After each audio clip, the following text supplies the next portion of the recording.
Olá, estamos novamente no nosso canal Falando Direito, o canal da Faculdade Cenecista de Osório, da Faculdade de Direito. Estamos recebendo hoje a professora Carlota Bertoli Nascimento. A professora Carlota é professora de Direito do Trabalho e também Processo do Trabalho, também professora de Direito Civil. Leciona na especialização em Direito do Trabalho e Direito Previdenciário da Faculdade Cenecista de Osório. Professora Carlota, um prazer recebê-la. Obrigada, o prazer é meu. Falaremos sobre o fenômeno da pejotização. Professora Carlota, o que seria a pejotização? Bom, professor, a pejotização é o fenômeno daquela empresa que deveria assinar a carteira do trabalhador, mas determina que ele crie, né, uma empresa com um sócio ou tenha um CNPJ. Algumas vezes, ao contratar, ela já determina que o empregado faça isso. Outras vezes, ela dispensa o seu empregado com a desculpa de que ele pode ter ganhos maiores se ele abrir uma empresa e pede para que ele, ou muitas vezes até o auxilia, a abrir uma empresa para continuar prestando serviços à empresa. A pejotização é uma atividade legal ou ilegal? A pejotização, ela é uma atividade ilícita, né, quando ela viola os direitos do trabalhador. Ou seja, se aquele trabalhador, né, que presta serviço a um tomador de serviços deveria ter a sua carteira assinada, porque tem pessoalidade, habitualidade, subordinação jurídica, todos aqueles requisitos que a gente tem na CLT, esse fenômeno passa a ser ilícito porque frauda as leis trabalhistas e impede que o trabalhador tenha acesso aos seus direitos fundamentais.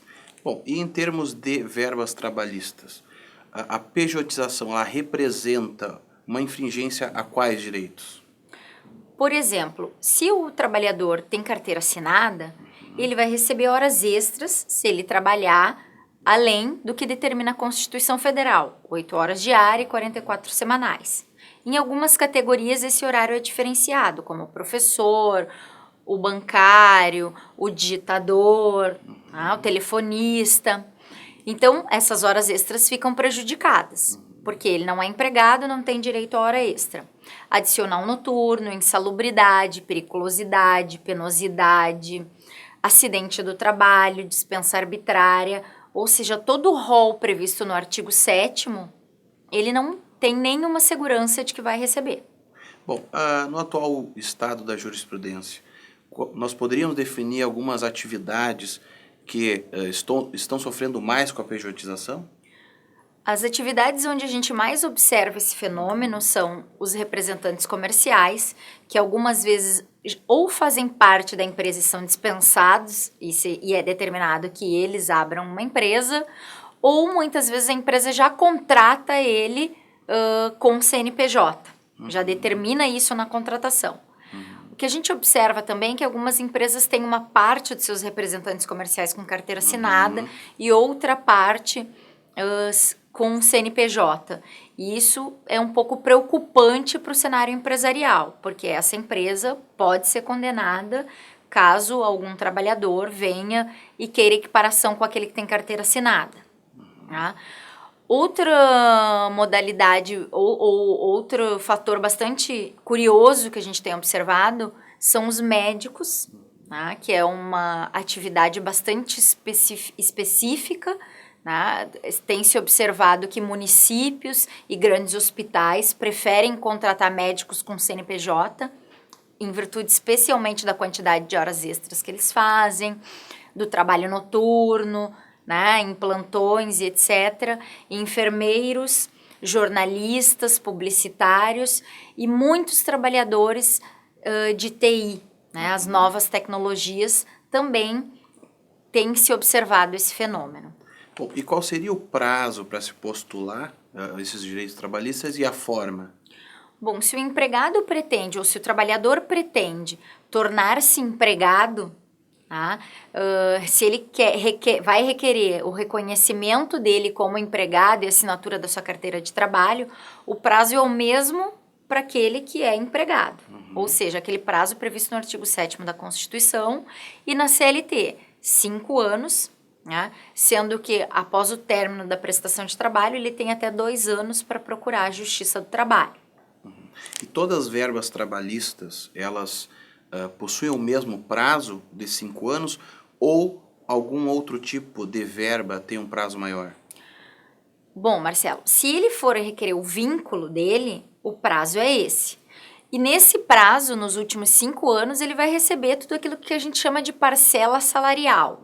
Hora extra, adicional noturno, insalubridade. Mas algumas parcelas que nós chamamos de indenizatórias, como por exemplo parcela decorrente de acidente do trabalho, doença do trabalho, né? A jurisprudência é um tanto quanto controversa. Alguns doutrinadores e uma parte da jurisprudência entende que o prazo é o prazo prescricional do Código Civil. Sim. Outros entendem, que seria 10 anos, né? Outros entendem que continua sendo o prazo prescricional de 5 anos. Outras verbas, como por exemplo o FGTS, que não são verbas salariais, mas que decorrem do vínculo de emprego, tá?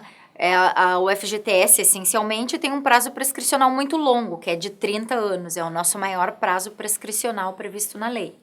Então, o empregado pode, ou aquele trabalhador que pretende o vínculo de emprego, pode requerer o depósito do seu FGTS nos últimos 30 anos.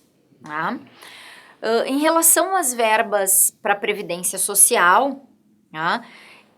Essas também têm prazo prescricional de 5 anos, tá? Mas elas independem de o trabalhador ir buscar o seu direito ou não. Sim.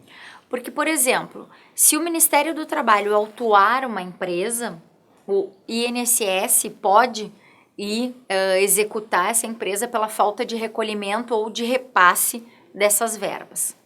Bom, então a pejotização pode se tornar um movimento complexo e ainda caro.